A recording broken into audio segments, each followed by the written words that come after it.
Ketika bicara soal Chengdu J-10C, pesawat tempur buatan Tiongkok ini lagi-lagi jadi bahan perbincangan panas. Bukan cuma gegara tampilannya yang macho kayak jagoan drama aksi, tapi juga gara-gara kehebatannya di medan tempur. Banyak media asing pada bingung, gimana sih caranya Chengdu J-10C bisa bikin Rafale jatuh tersungkur? Usut punya usut, ternyata jawabannya ada pada combo maut buatan Tiongkok, Chengdu. J-10C ini dipadukan dengan jaringan sensor canggih dan rudal PL-15, bikin pesawat tempur lawan cuma bisa ngelus dada. Menurut artikel di Aviasi Online, jaringan sensor dan rudal PL-15 ini jadi paket combo yang gak kalah dari paket ayam geprek plus es teh. Cuma bedanya ini lebih pedas dan lebih mematikan. Chengdu J-10C ini bukan cuma jago terbang, tapi juga ahli dalam pertempuran di luar jangkauan visual alias BVR. Beyond kalau diibaratkan, ini kayak duel antar sniper. Siapa yang duluan ngintip lawan dari jauh, dia yang menang. Dengan rudal PL-15 yang udah terintegrasi jaringan sensor canggih, Chengdu J-10C kayak punya mata elang yang bisa ngintip musuh dari jarak jauh. Jadi, sebelum musuh sadar ada bahaya, udah keburu kena tembak duluan. Bukan cuma itu, Chengdu J-10C juga didukung oleh tautan data yang solid. Jadi ketika satu pesawat mendeteksi ancaman, info langsung tersebar ke seluruh jaringan. Ini kayak punya grup chat khusus buat pesawat, isinya bukan meme, tapi info target. Kekuatan persenjataan Chengdu J-10C memang lebih ramping. 11 titik kerasnya bisa bawa beban maksimal 6 ton. Sementara Rafale lebih boros tempat dengan 14 titik keras dan beban 9 ton. Tapi jangan salah, soal rudal BVR, rudal B-15 ini nggak bisa dianggap remeh. Bayangin, PL-15 ini punya pencari radar AESA dan bisa diperbarui di tengah lintasan. Artinya kalau target pindah, rudal juga bisa ikut belok. Sementara si Rafale pakai rudal Meteor yang juga AESA tapi punya tautan data 2 arah. Jadi kalau diadu, ini bukan sekadar perang mesin tapi perang otak antar teknologi. Duel ini jelas ngasih pelajaran penting. Teknologi canggih nggak cukup, strategi juga harus pas. Bisa jadi keunggulan Chengdu J-10C bukan cuma karena rudalnya yang ciamik, tapi juga karena taktiknya yang pas. Main aman di dalam wilayah sendiri, sambil tetap menggertak lawan yang maju mendekat. Intinya dalam duel BVR, siapa yang duluan dapat posisi strategis, dia yang bisa nembak duluan.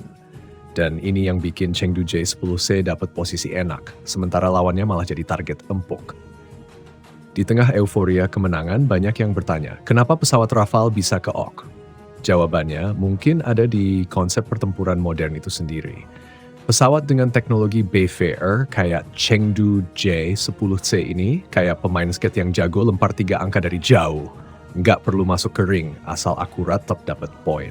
Namun, jangan salah, di dunia nyata menang sekali nggak berarti menang selamanya. Karena di medan tempur, teknologi terus berkembang. Mungkin next time ada lagi yang muncul dengan rudal BVR generasi baru yang lebih galak, lebih cepat, dan lebih sulit dihindari. Jadi, buat yang hobi ngikutin dunia militer, siap-siap aja, drama pertarungan udara ini bakal terus berkembang. Siapa tahu, next episode ada pesawat baru yang tiba-tiba muncul dengan jurus pamungkasnya. Namun, meskipun Chengdu J-10C ini berhasil mencuri perhatian dengan kehebatan BVR dan rudal PL-15 yang canggih, dunia pertahanan global nggak akan pernah tidur. Pesawat-pesawat tempur lain juga terus berkembang dan teknologi baru bisa muncul kapan saja seperti bom kejutan. Misalnya, dengan semakin banyak negara yang berinvestasi pada sistem sensor dan jaringan yang lebih canggih, tak ada yang bisa memastikan siapa yang akan menjadi penguasa langit berikutnya. Jadi, bisa jadi di masa depan, kita bakal melihat kombinasi baru yang lebih mematikan, entah itu dari pesawat baru atau bahkan drone dengan kemampuan tempur yang lebih gila. Bayangin aja, mungkin ada pesawat yang bukan cuma jago di BVR, tapi juga bisa meluncurkan rudal otomatis dengan akurasi yang hampir sempurna, yang mampu memanipulasi medan pertempuran hanya dengan algoritma cerdas yang terhubung langsung ke sistem pertahanan musuh. Ini mungkin terdengar seperti cerita sci-fi, tapi faktanya teknologi pertahanan militer terus bergerak dengan sangat cepat. Dalam beberapa tahun ke depan, kita bisa saja melihat pertempuran udara yang jauh lebih dinamis dengan pesawat yang bisa beradaptasi secara real-time terhadap ancaman yang ada. Bayangkan, pesawat yang bisa menganalisis data medan tempur saat terbang dan membuat keputusan tempur tanpa perlu terlalu banyak interaksi manusia. Ini bisa mengubah total cara kita memandang peperangan udara. Dengan kemajuan seperti ini bisa jadi masa depan teknologi BVR bakal lebih hebat dari yang kita bayangkan. Bahkan bisa jadi di masa depan ada rudal yang bisa dikendalikan dengan pikiran atau pesawat dengan kemampuan stealth lebih canggih, sehingga musuh bahkan nggak bisa mendeteksi mereka sebelum terlambat. Tapi satu hal yang pasti, dalam dunia militer, siapa yang punya inovasi terbaru, dia yang jadi pemenang. Namun meskipun teknologi semakin canggih, faktor manusia tetap penting. Strategi yang cerdas dan keputusan yang tepat di medan tempur tetap akan menjadi kunci utama dalam setiap pertempuran. Di sisi lain, dunia politik militer juga bakal terus mempengaruhi arsitektur kekuatan udara global. Aliansi strategis dan kerjasama antar negara akan semakin mengubah peta kekuatan tempur di langit. Tak jarang kita bakal melihat kerjasama internasional yang bisa menciptakan sistem pertahanan udara yang lebih kuat, seperti misalnya kerjasama pesawat tempur dan sistem radar canggih antar negara. Kedepannya bisa saja kita melihat negara-negara dengan kemampuan pertahanan udara yang lebih mutakhir, yang bisa saling melindungi satu sama lain dengan sistem jaringan yang lebih terintegrasi. Tentu saja, semua ini masih menjadi bagian dari teka-teki besar yang belum terpecahkan. Dan bagi para ahli dan pengamat militer, ini adalah pertarungan yang selalu menarik untuk ikuti. Dunia militer itu seperti pertandingan catur antar negara, tak ada yang tahu langkah berikutnya, tetapi setiap langkah bisa merubah peta kekuatan global. Dan bagi kita yang menikmati drama perang udara, jangan lewatkan episode selanjutnya. Siapa tahu ada jet tempur dengan teknologi lebih canggih yang bakal muncul dan mengejutkan dunia. Seperti halnya dalam dunia hiburan, dunia pertahanan ini verging dengan plot twist yang tak terduga. Seiring waktu, dunia militer akan semakin bergantung pada inovasi dan adaptasi teknologi. Seperti dalam dunia bisnis, siapa yang cepat berinovasi, dia yang akan menguasai pasar. Nah, dalam hal ini, pasar yang dimaksud adalah langit. Pesawat tempur masa depan yang memiliki kecerdasan buatan A di dalam sistem operasionalnya bisa jadi bukan lagi hal yang mustahil. Bayangkan, pesawat yang bisa menganalisis ancaman secara otomatis dan langsung merespons tanpa perintah dari pilot. Lebih cepat, lebih efisien, dan lebih mematikan. Tapi tentu saja, teknologi yang semakin canggih bukan berarti keunggulan mutlak. Strategi yang fleksibel akan menjadi senjata tak terduga yang tak kalah penting. Bahkan dengan semua kecanggihan teknologi, kesalahan dalam strategi atau keterlambatan dalam pengambilan keputusan bisa berakibat fatal. Kehendak adalah kunci. Dan kita mungkin akan melihat negara-negara yang bisa menggabungkan kekuatan teknologi canggih dengan kepemimpinan yang tepat di medan tempur akan menjadi yang terdepan dalam persaingan ini. Tapi kalau kita berbicara tentang kompetisi global, kita juga nggak bisa mengabaikan faktor kerjasama internasional.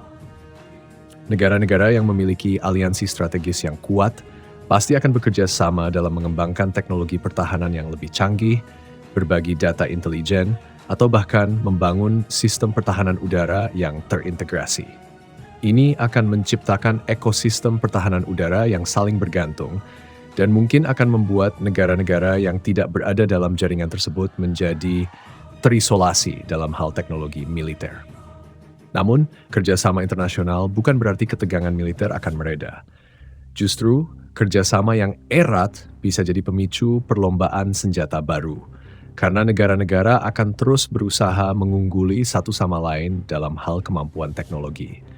Ini mungkin akan menciptakan standar baru dalam pertempuran udara, di mana pesawat-pesawat tempur masa depan akan saling bersaing bukan hanya dalam kecepatan atau daya tembak, tetapi juga dalam kemampuan stealth yang lebih canggih dan kemampuan untuk menghindari deteksi musuh. Dan jika kita melihat keluar langit, kita tahu bahwa pertempuran ini bukan hanya soal pesawat tempur. Negara-negara sekarang sudah mulai memanfaatkan drone tempur yang lebih fleksibel dan murah, dan ini bisa jadi senjata baru dalam konfrontasi udara. Drone yang dilengkapi AI mungkin akan menjadi pendamping setia bagi pesawat-pesawat tempur berawak, memberikan dukungan intelijen yang lebih baik atau bahkan langsung bertindak sebagai pemukul utama dalam pertempuran udara. Saat kita memasuki era baru ini, kita tidak hanya harus bertanya siapa yang lebih cepat, siapa yang lebih kuat, tetapi juga siapa yang lebih pintar. Dan jawabannya mungkin akan datang dari kerjasama internasional, strategi militer yang fleksibel, dan tentu saja teknologi yang terus berkembang. Di dunia militer, siapa yang tidak berinovasi atau tidak bisa beradaptasi akan ketinggalan. Dan satu hal yang tak boleh kita lupakan, meskipun kita sedang berbicara tentang pesawat tempur dengan teknologi tercanggih dalam perang modern, mentalitas dan keterampilan manusia masih memainkan peran yang sangat penting. Sehebat apapun teknologi, pilot yang terlatih dengan baik tetap akan memegang kendali akhir. Karena pada akhirnya, teknologi hanyalah alat dan yang menentukan hasil akhir adalah siapa yang memanfaatkannya dengan bijak. Jadi sambil kita menantikan kehadiran pesawat-pesawat baru yang mungkin bakal muncul, satu hal yang pasti, dunia militer akan terus penuh dengan kejutan dan inovasi. Pertarungan udara ini jelas belum berakhir. Langit masih penuh dengan peluang, dan siapa yang siap, dia yang akan mendominasi. Siapkah kita untuk menghadapi era baru pertempuran udara yang lebih canggih, lebih seru, dan pastinya lebih mengejutkan? Pada akhirnya, kita bisa melihat bahwa perang udara tidak akan pernah berhenti berkembang. Seiring dengan kemajuan teknologi, kompetisi di langit akan semakin ketat, dan setiap negara yang ingin tetap relevan dalam pertempuran modern harus terus berinovasi. Teknologi seperti rudal jarak jauh, drone tempur, dan sistem sensor canggih hanyalah sebagian kecil dari gambaran besar tentang bagaimana dunia pertahanan akan berubah. Namun, meskipun teknologi semakin maju, satu hal yang tak pernah berubah adalah peran krusial manusia. Pilot yang terlatih dan keputusan strategis yang tepat akan tetap menjadi faktor penentu di medan tempur. Tidak peduli seberapa canggih pesawat atau senjata yang digunakan, mentalitas dan kecerdasan taktis akan selalu menjadi kunci dalam menentukan kemenangan. Dengan setiap kemajuan baru, kita juga harus siap untuk menghadapi tantangan baru. Kerjasama internasional, inovasi teknologi, dan kesigapan dalam pengambilan keputusan akan semakin mempengaruhi peta kekuatan dunia.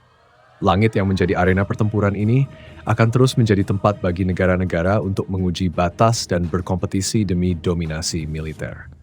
Jadi, meskipun kita hanya bisa menebak apa yang akan datang, satu hal yang pasti, pertempuran udara akan selalu menjadi pertunjukan teknologi dan taktik yang menegangkan. Siapapun yang siap beradaptasi dan berinovasi, mereka akan menjadi pemimpin di langit, sementara yang lainnya hanya akan tertinggal. Dunia militer akan terus berputar, dan kita hanya bisa menunggu kejutan apa yang akan terjadi di langit-langit perang udara di masa depan.